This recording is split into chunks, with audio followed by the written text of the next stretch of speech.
Okay, so I don't know if I got this all recorded right, so I'm going to start from the beginning. I don't think I do have it recorded properly. This John Deere H I got from a guy by the name of Justin, and he lives in Maine. And I paid $500 for the tractor. It had obviously had its issues because the head had been removed and there's a new head gasket on there. The rocker arm assembly was put into a bucket, and the bucket was set outside and forgotten about, and it rusted things pretty badly, like this badly. These are the little spacer bearings or bushings, washers that go between the rocker arm assembly. I was unable to come up with those particular spacers, so I went with a thrust washer spacer.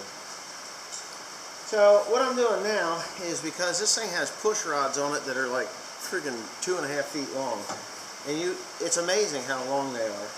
I actually am going to take the top cover. I'm in the process of taking the top cover off of the engine block, and I'm going to have to lubricate and align these by hand just before I go ahead and put the rocker arm assembly in. And for some reason, and I don't know why this is oh, there it is. I was wondering what I did with these things. These are actually the rocker arm retaining nuts, I guess you want to call them. But what you do is you put your rocker arm shaft in, and this actually holds it into place. And it lubricates, obviously, because there's going to be a tube that runs oil onto the top of that rocker arm assembly. So anyways, those things are really, really long, and I'll show you the inside of this motor here in a second. I'll do a little more in a second when I get it apart. There's a total of 6 bolts that hold this thing together, and it's kind of funny. I shouldn't be starting all these projects at once, but winter is only so long. The 4010, which sits over there in all its glory, is nowhere near completed. It is exactly where it was, the last time you saw it. In a million pieces, engine block completely torn apart. Let me go over to this side here. Let's see if I can set you up here where you can actually see what I'm doing. That looks pretty good. This is the oil, or the top fan cover. Okay, so for the most part, I'm just wrenching on this top plate. I didn't realize how big this little motor is. I mean, as far as big, it's got 4-inch bore to it, which is the same size as, pretty much the same size as what the 4010's bore was. 4010's bore was 4.125, and yeah, 4.125, and this has a 4-inch bore, but those push rods go clear to the back of that engine, all the way to the cam follower.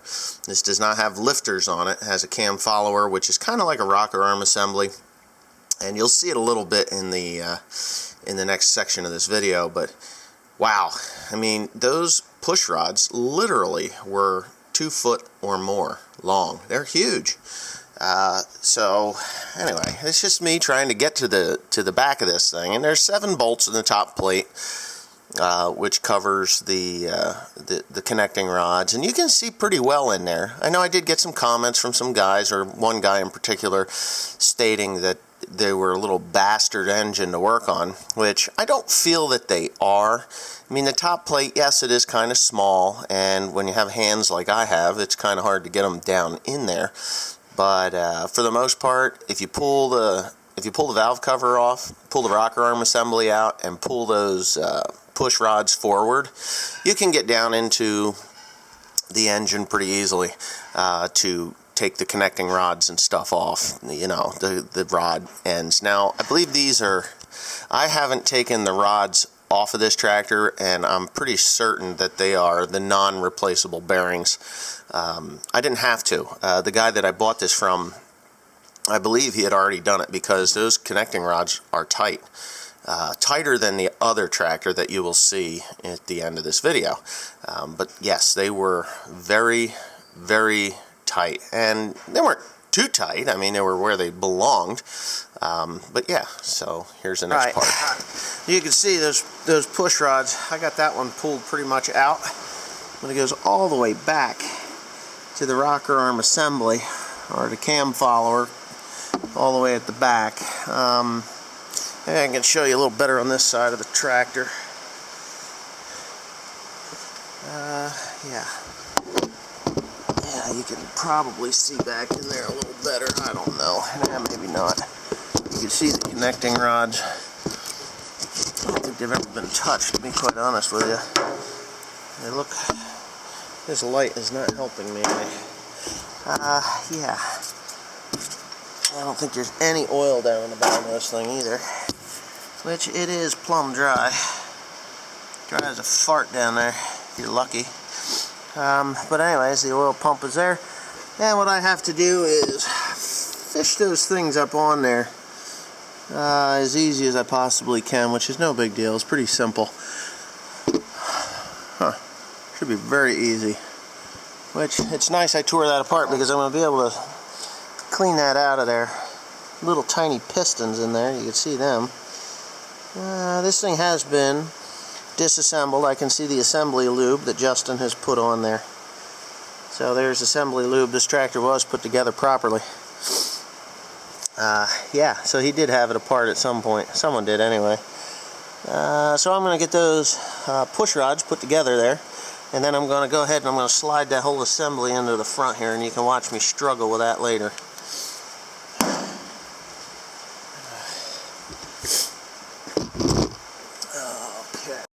Okay, as you saw, it is quite a tight fit. You can barely get your hands down into that engine to do any kind of work on it. But the best bet is to pull the valve cover off, pull the rocker arm assembly out, pull those push rods forward so that you can get in there to disconnect the connecting rods if you need to do any kind of work in there, if you need to shim the connecting rods, which you won't need to do. The only way to really... the only reason you would take those connecting rods, you'd have to pull the head anyway to get the pistons out, because they do not come out the back. There's just not enough room in there to pull them out the back. So as you can see, it's a fight. I mean, I'm fighting with the rocker arm assembly. I actually had to take that thing in and out of there about 5 times in order to get everything where it needed to be. You can see I'm using assembly lube to put everything together so that it's lubricated properly. The engine oil was completely empty. And yeah, so I guess I'm just going to have to leave it here. Okay, let's see if we're seeing double. A little John Deere H, and then, oh my God, another John Deere H. So, Mr. Tim is having trouble with this guy. Is it not gapping properly, or what? Well, try this one. Well, that's fine. Go ahead and stick it in there. I would have to bet that it's on the other side. But anyway, I'm working on this little John Deere H that came from Maine, and I sandblasted the rocker arm assembly. And I've been playing on this with this thing for hours now. I got the tappets all gapped properly, or the rocker arms all gapped properly, but I had problem with the shims that go between the rocker arm assembly. They were no good. They were junk. So I was just going to get some shims and put in there. But I went out to a bearing house and they gave me thrust washers. So I decided to go ahead and put thrust washers in there. Probably ill-advisable, but I did it anyway because I'm going to start this tractor up. I want to see where it goes from here. But I can't start it yet. I'm still working on the oil line. So what I have is an oil supply line here, and it goes up to this part right here, this little bugger right there. And what happens is I'm still too long, I think. Yeah, I'm still too long. I got to cut another half an inch off of that thing. That rains down oil over top of the these bearings, these thrust bearings that I've got in there, are these rocker arm, the rocker arms themselves. So that just rains oil down and lubricates all that. So I think the thrust washers is kind of a outside of the box idea. Whether it works or not, I don't know. It's really not that big of a deal to tear it back apart again and see what happens, you know, to replace them with, or just take the thrust bearings out. Even if they do fail and fall down in there, they'll drop to the bottom of the crankcase and never really amount to anything. No problems. But I'm going to go ahead and cut this before I put her back together again. I think I'll take another 1/2 inch off.